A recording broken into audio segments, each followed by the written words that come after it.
والله النهارده هنتكلم عن مرض او موضوع اسمه فيروس انفلونزا الخنازير.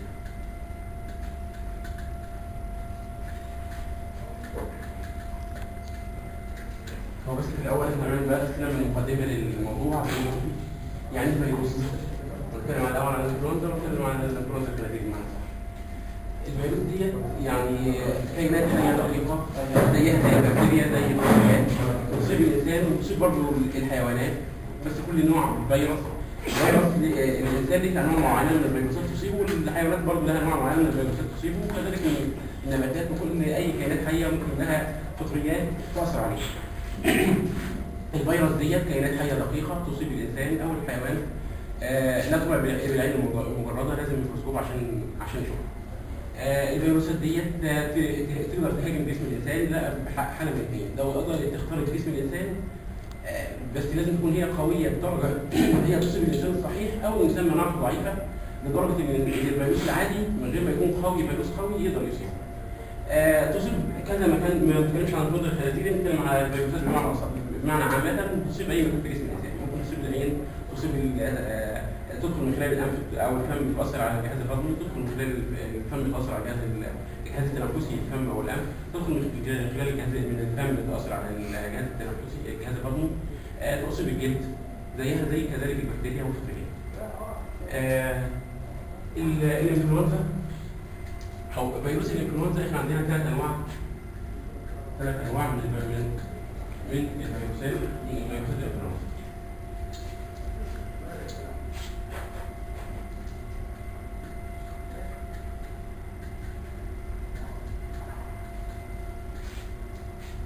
في A وB وC أو ألف وB وB.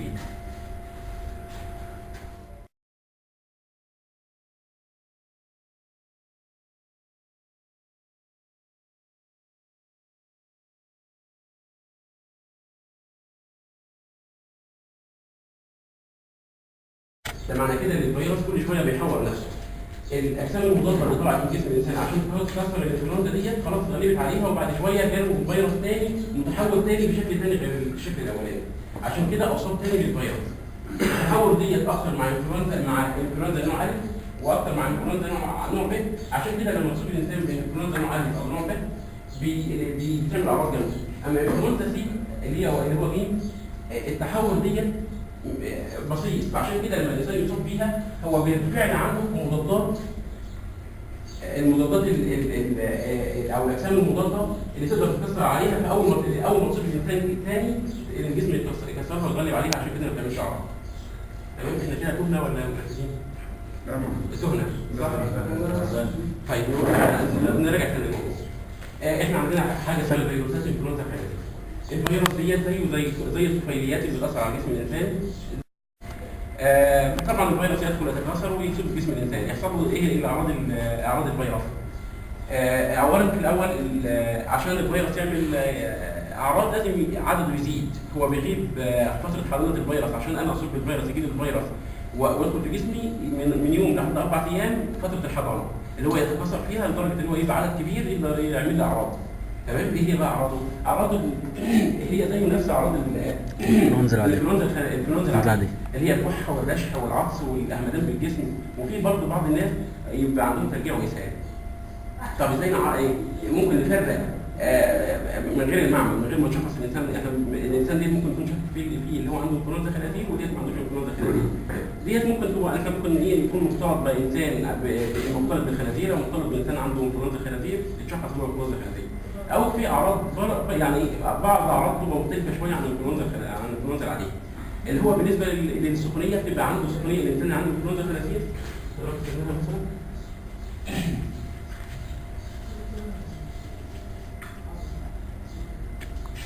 الانفلونزا العاديه دي انفلونزا لو قلنا الحراره، الانفلونزا العاديه بتبقى حراره عاديه مش عاليه، ما تعديش 38 درجه. هنا عاليه جدا. لو قلنا هنا مثلا الرشح والعطاس دي طبعا ده لازم، دي هنا لازم. الصداع والهمدان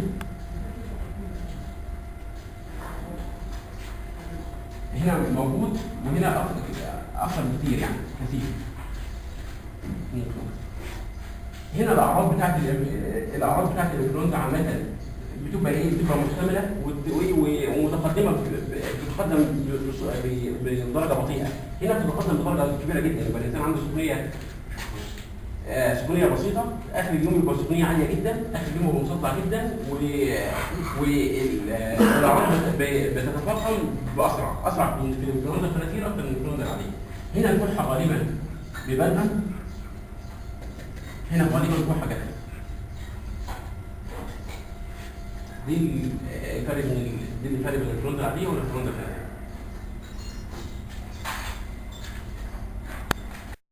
الغلاف بتاعه اللي احنا قلنا اتش 1 وان 1، او اشوف الحمض النووي بتاعه بتحليل اللي اسمه بي سي ار اللي احنا عارفينه من الفيروس سي. الناس كلها تعمل بي سي ار بالفيروس سي عشان يشخص بيه الفيروس. يعني نشوف الحمض النووي بتاعه من خلال البي سي ار، او اشوف الغلاف بتاعه، او احنا قلنا لما الجسم بيتعرف عليه بيطلع مضادات ليه، او انا اشوف المضاد للفيروس، الاجسام المضاده لجسم الانسان. فاحنا زي ما قلنا كده كانت الاعراض مختلفه ما بينهم، ما نقدرش نقول من خلال الاعراض اللي الانسان دي مصاب بالفيروس او مش مصاب بيه، الا لما طبعا يتحللوا دي. طب خلاص احنا اتاكدنا ان الانسان ده عنده فيروس، يتعالج ازاي؟ خلاص الشخص اهو يتعالج ازاي؟ اولا عشان ياخد العلاج بتاعه اللي هو التامي فلو، اللي هو مشهور اللي هو التامي فلو، بس ديت دواء غالي. هنا في وزاره الصحه عشان بتديه مجانا، يعني ديت غالبا 300 وشويه، يعني 375 او 325 300 وشويه. فوزاره الصحه موفره زيه بس باسم نايل فلو. تمام؟ خلاص هو لازم عشان ياخد العلاج دوت لازم يكون فعال، لازم ياخد في اول 48 ساعه عشان يبقى فعال. القرص فيه 75 مللي بياخد منه، والعلبه فيها 10 اقراص، هاخد منه قرص مرتين في اليوم لمده 5 ايام. طب بالنسبه للتحاليل يا دكتور، التحاليل بتغيب، بتقعد ازيد من اسبوع على ما تتعمل التحاليل؟ لا هو ده على طول، ده بتطلع على طول في نفس اليوم. مش البي سي ار، لا مش عايزين البي سي ار، ممكن نشخص بغلاف الفيروس او اكتر من غلاف الفيروس في نفس اليوم بتطلع. كل خلال 48 ساعه اصلا الشخص مش عارف تمام. يعني ياخدها على طول كده عشان يبقى فعال لازم في الاول مش عارف ان هو مصاب بالمرض ده. ما هو مش هياخد التحليل، ما هو خلاص لو عشان يبقى فعال وكويس لازم ياخد خلال 48 ساعه من بدايه ظهور الاعراض. ما اعرفش، ما هو هياخد مع ديت حاجه ثانيه، اللي هو هياخد معاها مضاد. هو الانسان عنده ديت بيعالج الفيروس، دي بقى علاج للاعراض اللي هو الانسان عنده جاله التهاب رئوي بسبب المناعه ضعفت وجاي بكتيريا ثانيه عليه، لازم مضاد هياخد حاجه للكحه، هياخد السخونيه. تمام؟ وديت ما بقاش ليها اي لازمه. طب الانسان حاله تدهور، يلاقي حاجه في المستشفى يدخل في الرعايه وممكن يتركب له تنفس صناعي، اصل دي خلاص ما بقاش ليه لازمه. نعالج بقى خلاص الاعراض اللي هي اصابت الانسان والمضاعفات اللي هي اصابت الانسان. اما هو لو خد دي بعد 48 ساعه خلاص ملوش لازمه. فهل طب هو زي ما حضرتك بتقول، طب احنا ناخده واحد خاف ان يكون عنده فيروس فهو ياخده 48 ساعه، هل ياخده احتياطي؟ ممكن ياخده احتياطي، بس بدل ما كان بياخد حبايه مرتين في اليوم هياخد عشان الاحتياطي دي حبايه واحده بس في اليوم لمده 10 ايام. ادي 10 القرص فيه 10 الحبايه الشريط فيه 10 اقراص، او العلبه فيها شريط والشريط فيه 10 اقراص، هياخد قرص واحد بس في اليوم لمده 10 ايام. تمام؟ طيب نعم؟ يعني لو طلعونا بقى كل الرجاله ما ينفعش طبعا احنا زي ما قلنا لازم الانسان ياخد كل سنه عشان يمنع نفسه، اللي هو عشان الفيروس يتحول لازم يمنع نفسه من عشان الفيروس دي الطعم يكون جاي نتيجه، لازم الانسان ياخد سنويا عشان الفيروس يتحول. الطعم بتاع الانفلونزا الموسميه العاديه بيحمي بس بنسبه ضعيفه من الانفلونزا الخنازير. وفي انفلونزا في طعم فعلا الانفلونزا الخنازير وبرضه لازم الانسان ياخده سنويا. بيدي حمايه بنسبه من 90 ل 98% من الناس اللي بتاخد الفيروس ديت بتحمى من الملقحين. اول ما ظهر التطعيم ديت كانت الناس بتخوفنا منه وبتقول فيها اعراض وما اعرفش ايه. هل هي اعراض؟ ايوه فيها اعراض جانبيه. يعني اعراض جانبيه اللي هو زي اي طعم من جسم اي ابره في جسم الانسان، ممكن الانسان يحصل له منها مثلا احمرار مكان الوغزه او مكان الابره، يحصل منها عليها التهابات، يحصل سخونيه بسيطه زي الاطفال الصغيرين اللي بياخدوا التطعيم بيحصل لهم نفس الاعراض، صداع، همدان، بس دي ما يكملش يوم او يومين. التطعيم. طب احنا مثلا احنا كشخص الناس اللي ما خدتش التطعيم او خدت التطعيم برضه معدل في نفسها اكتر، ازاي نمنع نفسنا ان احنا ما يجيبناش الانفلونزا الخنازير؟ اي انفلونزا عاديه. احنا قلنا ان الانفلونزا موجوده في الجو، ولما الفيروس بيعلق في الجو وبعد كده بينزل على الاسطح، وانا بعد كده باخده في ايدي واشمه او ابلعه ويصيب الجهاز التنفسي ويصل للنهايه عشان او يصل للانفلونزا الخنازير. عشان ما يحصلش دي لازم اكسر الدايره دي اللي هي موجود في الجو، لازم البس كمامه، اقعد في مكان مثلا هاوي زي كده ومكان واسع، ولما اتعامل مع شخص يكون مثلا بينه وبينه على الاقل متر، اغسل دايما ايدي ووشي بالصابون. تمام. اي ادوات انا بستعملها بغسلها. الاسطح المكتب والارضيات والكوالين والكلام ديت دايما لازم دايما تتغسل بالمواد بادوات التنظيف العاديه.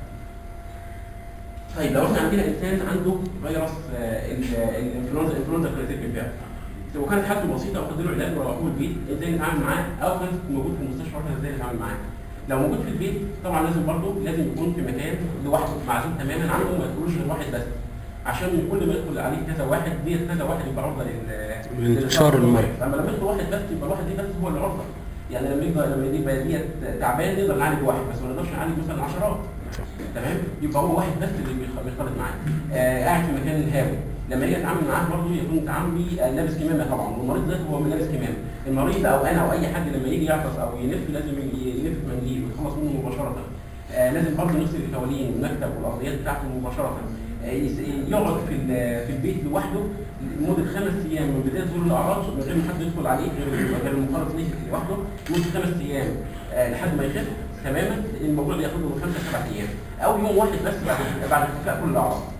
يعني احنا هنعزله لمده 5 ايام او 7 ايام من بدايه ظهور الاعراض او يوم واحد بس بعد اختفاء كل الاعراض. تمام؟ تمام.